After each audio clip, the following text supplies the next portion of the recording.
Thank you, Mr. Tanmay. This is Siddharth Deshmukh here, and I am the moderator for the next session with a, a, a great speaker that we have. So I would just request, before I give the introduction, I would just request our IT team to play a small intro video.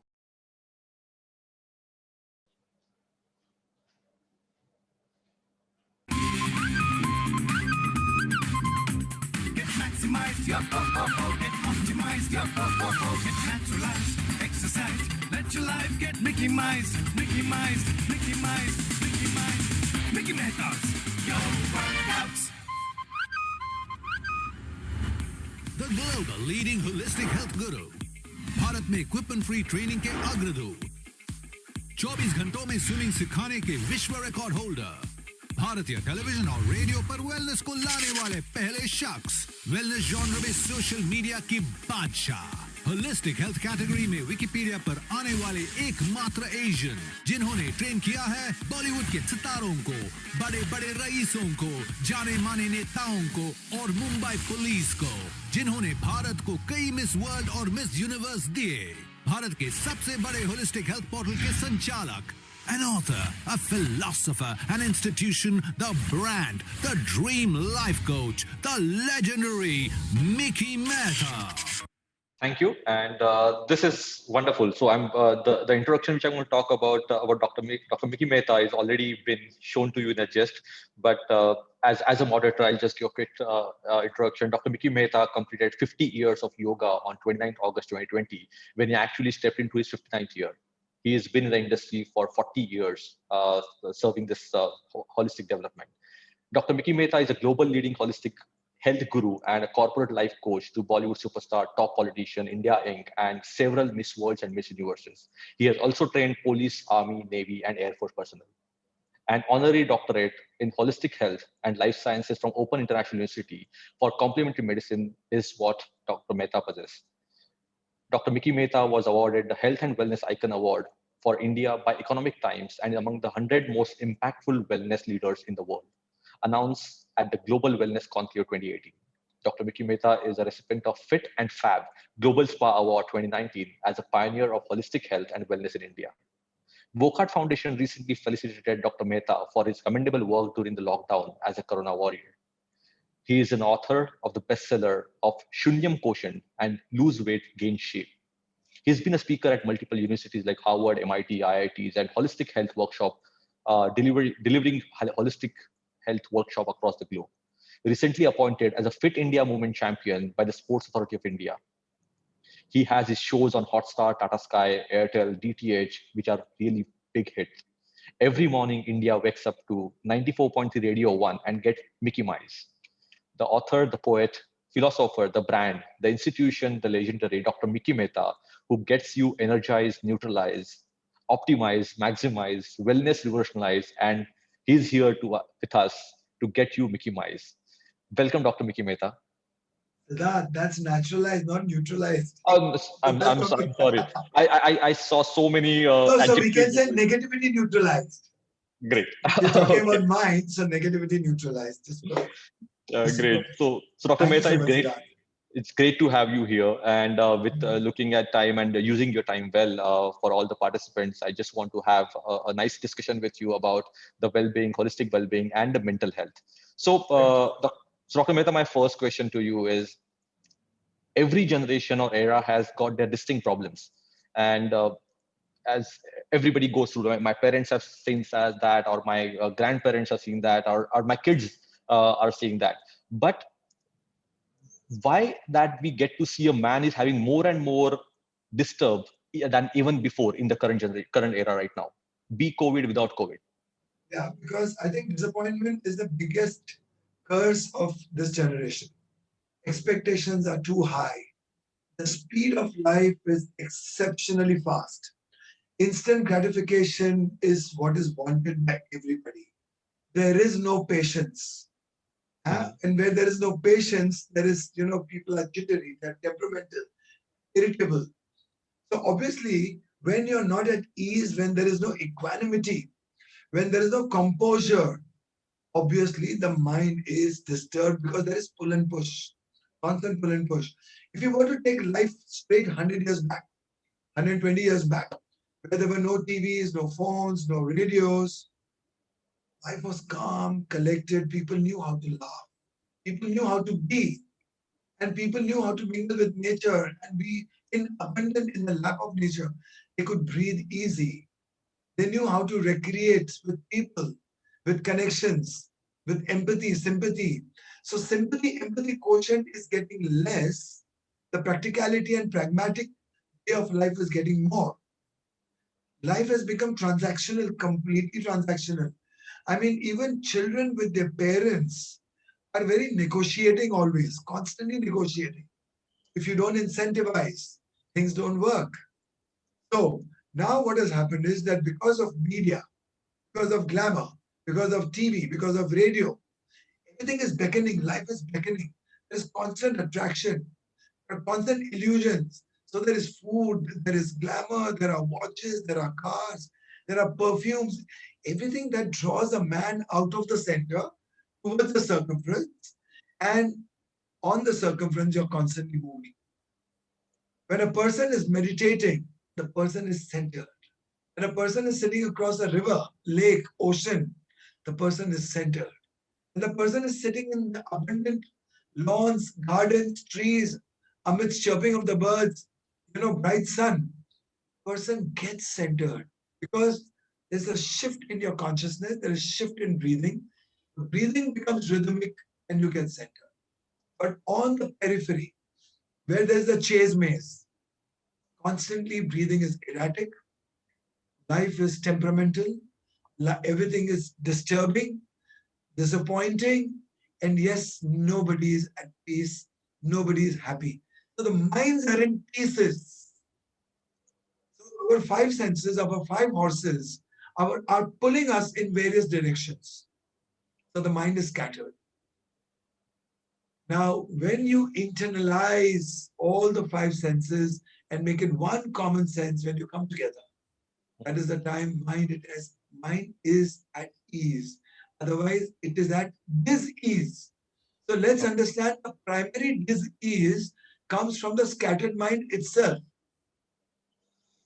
Interesting. Okay? So this is causes disorder, but shutting your eyes, letting the breath settle, letting the breath come into rhythm, and letting the breath come into flow and get it synchronized with the functions of the body, the house comes in order.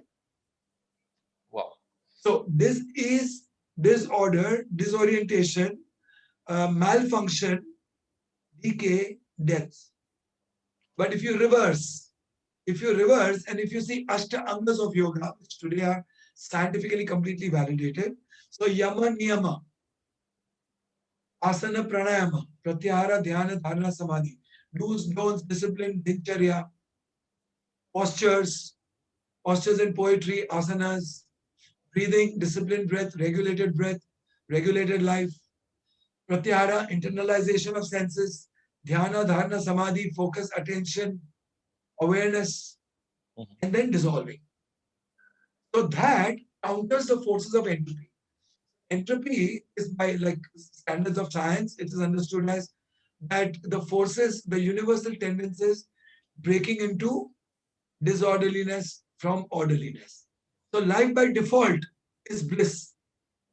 By birth, you are bliss. But by the influences of the environment and the upbringing of the society and the community living, this bliss is destroyed. Okay. So the default setting as the compass points to the north, the default setting of the human being is towards equanimity, bliss, calm, composure.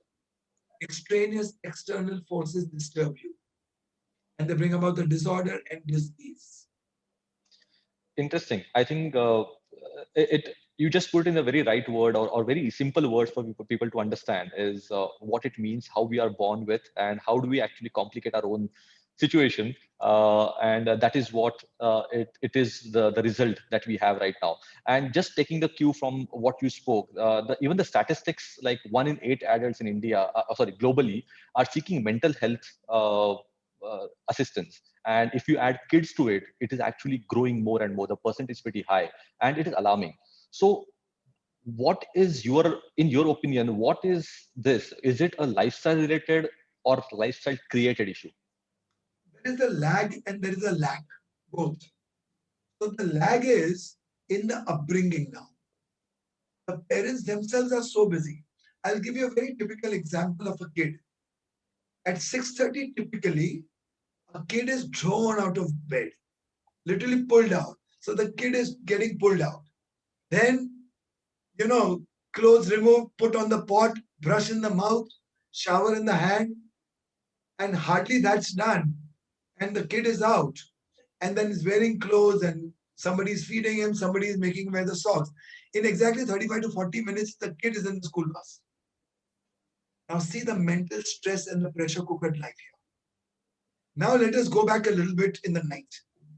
Today's child is sleeping at 11:30, 12, as opposed to the child 100 years back was sleeping by 8:39, because the parents and the family also slept at that time. Today, the parents and the family cannot let go of the social devices, of the social media, of the television Sasbahu operas, of the OTT platforms. So there is noise, there is light, there is disturbance. But this is all the disturbance we are conditioned to. So the child by default sleeps at 12, gets barely 6 to 6.5 hours of sleep. Goes to the school without having gone through the bowel and the bladder movement well. And what does the child eat? Cornflakes, things from the boxes.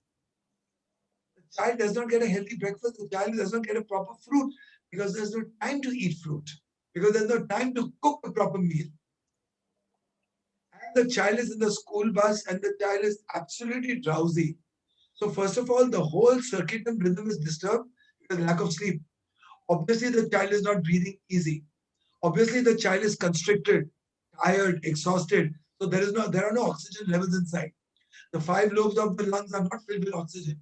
The performance of the child in school is very poor, but the demand for the child is very high. All right, and then the child is then pushed from one class to the other, from one music class to the sports class, to tutorials, to remedials, and by the time the child comes home, the child is half dead. The weight on the child's back and the weight on the child's mind. There is no liberty. So earlier days, the children grew well. They were taller children, broader children. They grew well. You see today, you see an average child is shrinking, not growing. The children earlier used to have beaches, gardens, parks, outside. They used to go outside, play, challenge their lungs, challenge the body. Recreation used to happen. There was fun factor. There was growth factor. And that child, after recreating, was good enough to study. And the burden of the study was not too much. Mhm. And the pressure of performance wasn't there. So the system has made the child sick. The child is in a constant, perennial, perpetual state of dis-ease and pressured from all sides. The child only knows the concrete walls. Maybe the bedroom, the den, the study, or straight go to the school, classrooms, laboratories. So between home and school, the child spends 12, 14 hours. It is the openness where the child can breathe easy. It is said that, I mean, when I do psychotherapies and counseling, I take people outside and I make it very informal. So first of all, when the subject is out in the nature, immediately stepping out of the four walls, your body breathes automatically, because whenever the body senses abundant oxygen, it will take a deep breath subconsciously, second nature. And no sooner after the first deep breath, the breathing falls into rhythm. Otherwise, the breathing is scattered and staggered. Mhm. Because of the running, there's no rhythm. See, when you exercise, the rhythm comes. When you play a game, the rhythm comes. When you sing a song, the rhythm comes. When you're laughing, recreating, chilling, the rhythm comes back. Right. Or when you're in the laps of nature. So when you're smelling something beautiful, flowers, the rhythm comes back. Okay? Your feel-good hormones are released. Dopamine, endorphins, okay, oxytocin. Okay. All right, serotonin. These feel-good hormones are released with breathing, exercise, smelling good fragrance, listening to great sounds, looking at the visuals of the expanse of the sky. Literally, the body shifts from scattered, staggered breathing to deep breathing, from shallow breathing to deep breathing. Simply listening to nice things, looking at lovely things. So these stimulants are the best medicines. I tell people have breath as breakfast. Take your children, go to the balcony, go to the windows, let them take sunshine, let the sun hit the pineal gland. Let the pineal gland then become the progenitor of serotonin. Let the sun hit the skin and more energy comes out. Energy is directly commensurate with enthusiasm. Why the children have lack of enthusiasm? Because there's no energy, there's no sunshine, there's no energy in food, there's no energy from the environment, there's no energy reservoirs built in the sleep, and there is no energy coming out of cheer, joy, enthusiasm. Everybody is stuck in their own clocks and walks of life. So I think, I think you put it, again, as you put it pretty well and simple about the openness, the energy that required for the well-being, which is the physical well-being related to mental well-being. I think that is the topic that we are talking about. But in the current situation, which has been there for last year, and we anticipate for some more time, is work from home, study from home, entertainment at fingertips. So there's a lot of screen time at every level which is happening. Even though we are speaking on the on this conference, we can't go out and get those energy, can't get that sunrise or that sun rays to our body. So there are a lot of restrictions in the current situation. At the same time, while we're talking about a lot of devices and screen time which affecting the attention span, there is social media which is also impacting on the level of instant gratification, which you mentioned sometime earlier. So how do you think these things are actually impacting? I'm still want to go with the mental well-being before I move to before our discussion move to the physical well-being or holistic, the pure holistic, the mental well-being. How do you think the instant gratification of social media and too much of screen time is actually impacting? And we see that is going to be part of lifestyle with work from home, study from home, and all those things. So what do you have to say about that? Let me tell you, the compulsion of doing something depletes a man's energy. In the work from home, a man is caged, tied up. I know of people, they can't get off from the laptop. Even to go to the loo, there is so much of pressure. I mean, if they were to go for the second time, they feel very uncomfortable. Oh my God. Okay, so this has been reported to me. Number two, let me just go back to the what is new normal. New normal is nothing but old normal. A few hundred years back, people studied at home, they learned and grew at home. There was the environment at home was very comfortable. It is very different than the environment at home has 3 television sets, 4 laptops, 6 mobile phones, and the device, the interruption of the device and taking you away and sapping your energy. 80% of the energy expenditure of our physical being happens to the ocular muscles. It really takes a great energy to keep your eyes open. Why certain times you just can't keep your eyes open? Drivers who've been driving for 12, 14 hours, you've been on the laptop or reading a lot, simply because those muscles are tired and they just want to give way. Now, that is not the point we need to push our bodies to. We should eat submaximal. We should work submaximal because you take it to the point of depletion. You're not going to recover good enough. So, do a fast. So, I mean, recently I saw a video on langams, which means fasting from food, fasting from water, fasting from activity, and fasting from devices we should bring in. It's a very healthy practices in many families that shut your mobile, keep it away, sit together, eat, talk, laugh, at least for 1 hour of the day. That 1 hour which you get will refresh you, reset you, recreate you for the next 24 hours. So this spacing it out is very important. In English, we say, let the penny drop. Okay, space it out. I need space.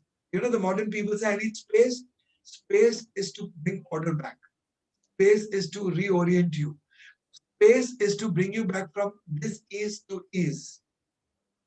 So I would tell people that in this lockdown, time yourself so well that sleep early, wake up early, so that you go through the dincharya, the day, with ease, like knife through butter, like air through open spaces, so that there is no pull and push. The pull and push, your yin and yang are completely disturbed. Balance is disturbed. And irritability, temperament, lack of focus, poor concentration becomes the order of the day, order of the life. Headaches, body aches, disturbed sleep, lack of rejuvenation, lack of cellular regeneration, hastened aging processes. Can you imagine? Medicines will keep you alive, but the life force will make you look very old. So what we need to do is we need to stabilize ourselves first, collect ourselves, pause, walk backwards, undo. Only human beings can walk backwards. Animals can't. So we have the ability to retract, walk backwards, correct ourselves, and align ourselves. And no sooner you start taking the cosmic nutrition, loads of sunshine in the morning, loads of fresh air, deep breathing, and just be collected. Those moments in the morning will charge your battery for the whole day. And as many times, now I'm coming to the lockdown situation, as many times you can get up from your chair and step out, go to the window, go to your balcony. Every society ought to have some tree. Make that your connect point. Make that your point to teleport into imagination of vastness of energy. So once again, any window and any door of opening will open up your mind again.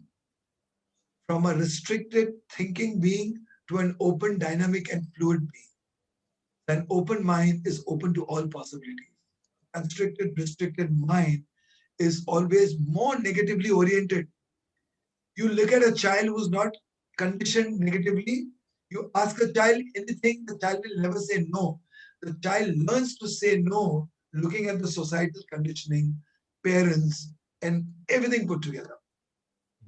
So, Dr. Mehta, is it something like the circadian wellness, which is called, right? It is like setting the body with time. So, with you don't have disconnect between when you get up, you go to office, you get ready, go to. There's a process, and that process is getting broken right now. Like because the size of the houses, your desk is also in the same bedroom where you're sleeping, and there's no disconnect which is happening. So, is the circadian the wellness is actually getting disturbed here? So the circadian wellness is actually being timeless, not time bound. Okay. Because when you're time bound, there is stress. The pull and push is of the time. So in our Hindu philosophy, time means Kal. Kal means death. Kal means history. Time will make you history, time will kill you. Time is running. But same thing in our Vedic Shastra, timelessness, bliss, ananda. When time is not ticking in your mind, when the awareness of time is not there, you're centered. When you're centered, there is no awareness of time. You are in the flow, you are in the rhythm. You will be synchronized with the clocks of the universe. But the pressure of the running time is not there. The beauty. There is spontaneity, there is intelligence. So timelessness is the way forward. Okay. Being aware of it, but not being captive in it. So your circadian rhythm ought to get synchronized with sunrise, sunset. Your sleep rhythm, your sleep cycle. So 96 minutes before sunrise is Brahma Muhurat, where the purest form of oxygen begins to emanate from trees. Birds begin to chirp. Strobes of light, they pervade and permeate your being. The finest, purest energy is available at that time. We've forgotten. We don't know what it is like. Forget that 6:37 is also now impossible. People don't know what a sunrise is. People don't know what a sunset looks like. People don't know what a full moon looks like. And sky full of stars look like. Vast, expanse, eternal. Brings so much of confidence, brings so much of hope. So despair is, replaced by hope. Fear is replaced by faith. Okay, confusion is replaced by clarity. Should you do all these things? Stop, pause, breathe, smell, look, lie down, stop doing, start being. See the way your hormones change. Harmony of Hormones is a book I'm writing, and it's purely for mind science. And this is why I say mind is medicine, or mind is a monster which will kill you. It is the Dudhari Talwar. So if your mind is organized by just letting it fall in place and letting it collect and orchestrate by being timeless, Right. then mind becomes medicine. Because watching your life like a drashta and not getting attached to the things that are happening and the outcome of it, because then comes anxiety of it, then comes the disappointments, then comes the fear, then comes the phobia, then comes the despair, and then that is the time your body gets into constriction because cortisol is flowing, all the fight and flight hormones are being secreted, and when they are secreted, they shut down the vital organs and they push blood to the periphery. Okay? Right. And in that fight and flight mode, you're constricted. The energy is constricted. And your body is in a hyper mode, depletion of energy. So a normal human being is today going through this syndrome. Now, can you imagine? Simply stop. Simply pause. Only as you stop and pause and shut your eyes, your breath will come in rhythm. There will be a shift in your consciousness and there'll be a shift in your rhythmic breath. Scattered will become rhythmic. Right. Because only rhythm of breath is good enough to orient your body completely well in mind. Yeah, and I think that is the right breathing, and it has been always called as the mantra to wellness. The holistic wellness also is knowing your own breath. It's something that when you understand, when you are probably doing a deep sea diving and in the water at the bottom of the sea, then you understand the importance of the breath that you have, and otherwise we take it for granted. So on from the mental side of it, just wanted to understand one more aspect. A lot of students are there, and we have people who are in this work. We have seen a lot of students are struggling from depression, and what we have seen is a lot of physical activity like sport or recreation has actually helped them come out of the depression. So can you tell me can you tell us how does a recreation or a physical activity or a sport actually helps in mental well-being? So the simple thing which I use with children whenever I counsel children for their mind, for their body, for their growth, for their evolution, studies, focus, memory. So I tell the parents, get into laughters. Break down your day into singing, dancing. Tickle your children, hug your children. Now that connection will bring about a state of enthusiasm, state of joy. Even a laughter opens up your diaphragm, moves it 12, 13 centimeters if you're laughing fullest. And the movement of your diaphragm will make your lungs empty all the 5 liters of carbon dioxide and refill them with all the 5 liters of oxygen. Now, this itself is a release from disease. Now, this release of laughter, this release of dance, jumping, bouncing, and this release of singing. Now, singing itself is breathing out. And in between, you breathe in, and your mind is happy in the state of joy and bliss. Once again, Ananda, Paramananda. And that is the time you have the best secretion of the hormones. Then, optimal efficacy. Your central nervous system, okay, your sympathetic, parasympathetic nervous system, they come alive. There is no stress and burden on it. They free up. Children get uninhibited. So we have to take them through the phases of letting go, letting be, letting go. And of course, once everything opens up, nothing like a basketball game, nothing like running, nothing like catching go, nothing like simply sitting, nothing like swimming and cycling. Okay, so I think this is getting really interesting, and when we know that you have worked with so many athletes, Bollywood stars, or Miss Worlds and Miss Universe, and everybody is fighting their own battle at different stage, and for the performance or the way they want to be, and this impacts the overall well-being. So people go putting themselves through a shock treatment of getting some transformations. So how does that physical activity actually impacts the mental state at that level? I'll tell you, short bursts of energy, short bursts of activity, even for 8, 10 minutes, will change the landscape of your lethargic body. because your body gets into the state of lethargy, slowing down. See, mind is fast, but the body is inactive. So you need to give the jump start to your body to circulate, to breathe, to open up your lungs, for your respiratory tract to vibrate.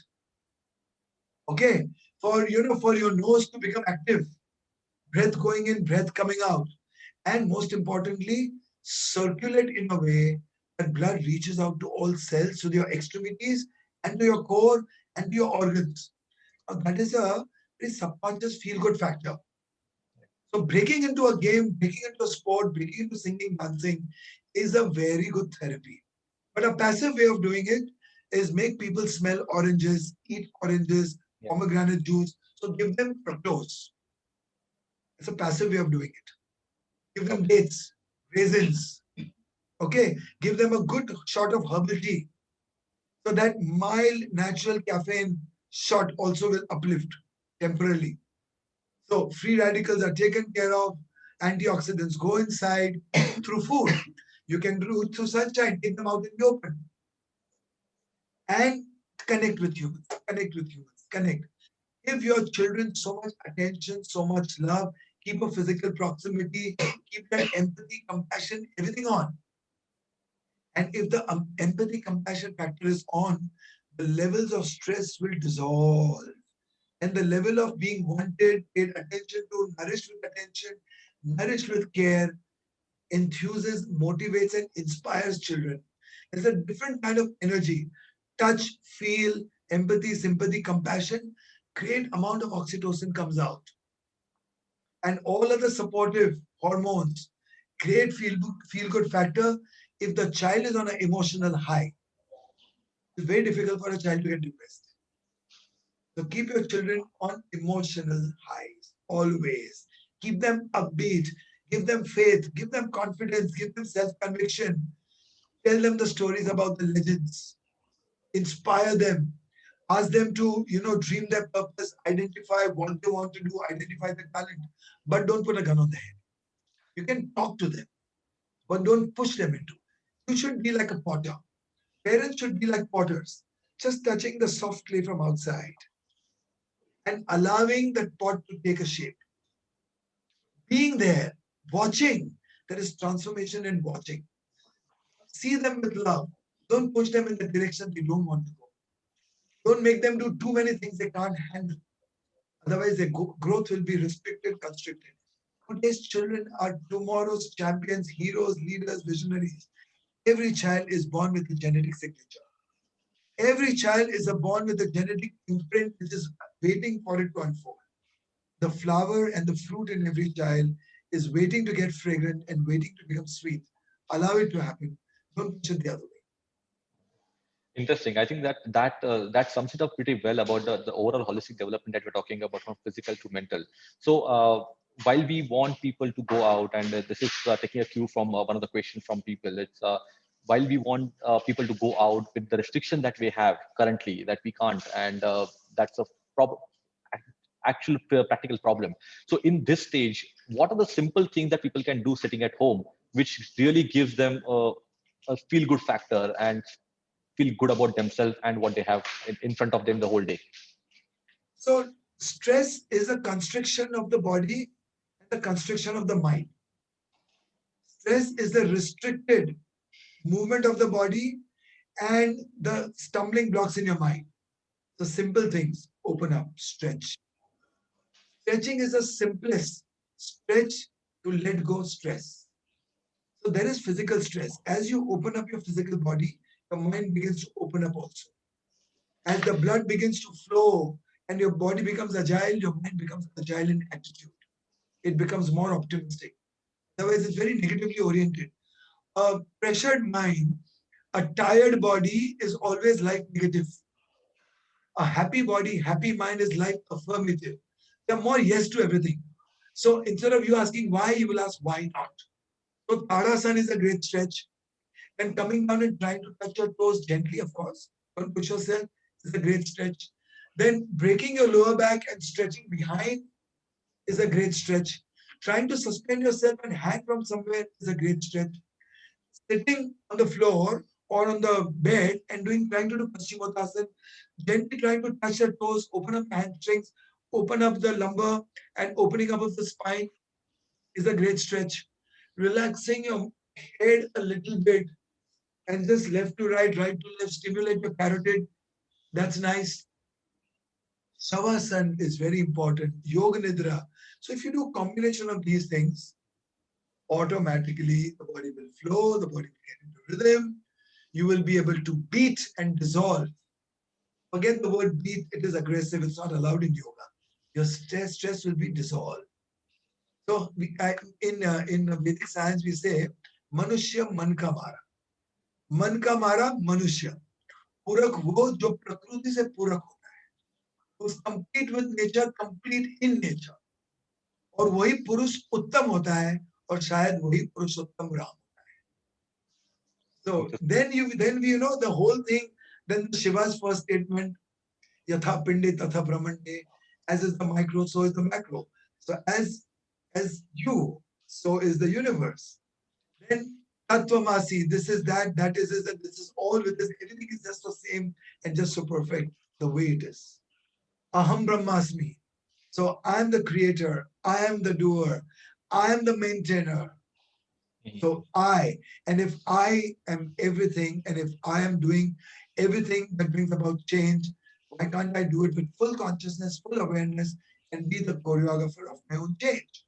You should tell the children, there's nobody sitting up there and writing your destiny. You have legs to walk towards it, hands to make it, mind to perceive it, heart to believe it, and a spirit to achieve it. Be the co-creator of your own destiny. Make them think independently, make them individuals, take them away from societal conditioning, give them liberation, give them freedom, make them think out of the box, make them live out of the circle. Excellent. And Dr. Mehta, I think there is a small video that we're going to play after this, but last 25-30 minutes, you were true to the statement that we got Mickey Mized, and it was wonderful to talk to you. And I would just request the video to be played. One last thing. Yes, sir. Remember, Krishna, Christ, Muhammad, Mahadev, Zarathustra, Buddha were all human beings in seed form. They blossomed, they flowered, and they fruited, and they became gods. You and me can become gods, and moreover, our children can be grown into gods. Only a man can rise above gods or fall below animals. Man has a right to choose, not just think about how to win and how to lose. Wow, wonderful. And again, as I said, it is the statement is emphasized about that. Okay, we got Mickey Mouse. So thank you for this. And can we just have this video to end the session? 1, 2, 3, 4, 5, 6, boogie. 1, 2, 3, 4, 5, 6, boogie. 1, 2, 3, 4, 5, 6, boogie. Boogie, boogie, boogie all night long, yeah. Woo! Boogie, boogie, boogie all night long. Get Mickey Mouse. Thank you, Dr. Mehta. I think all the stretches we got to see is going to help us. This was done some 10-12 years back, so. But I think the but energy. I still can do them all. That is important. At the end of the day, that is important. So thank you. Thank you so much, Siddharth. Thank you so much, ambassadors. Rajiv, Vidya, I'm very grateful. Empower, thank you so very much. They're doing a fantabulous job. So Nirja Birla's Empower and Ananya Birla, they are the brains and the hearts and the soul behind it. Thank you so much for doing so much for mankind. I'm very grateful to you. So my last thing is, let wellness be the religion number 1. Join Dr. Mickey Mehta's Wellness Revolution for human evolution. Let this world be a disease-free world. For strong biceps, uplift the poor. For strong shoulders, take the responsibilities of the underprivileged. For strong legs, be rooted in humility to be better footed in humanity. Sleep every night with the wish to heal yourself. Wake up every morning with a promise to heal the world.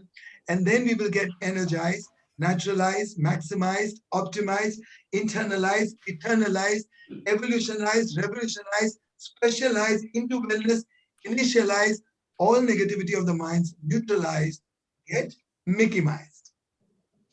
Thank you, and wonderful talking to you. Thank you, sir. Thank you, Siddharth. Thank you so much. Bye-bye. Thank you so much. It was truly, we are ending on a very, very positive, energetic, rejuvenating note. Thank you so much for, sharing your very practical, very applicable tips today. I think it's definitely going to help our youth incorporate them. Thank you so much. Thank you once again. so From much. behalf of Symbiosis Center for Emotional Wellbeing as well as Empower, I'm truly grateful and honored to have you, Dr. Mehta, your precious time for us. Thank you so much. Thank you.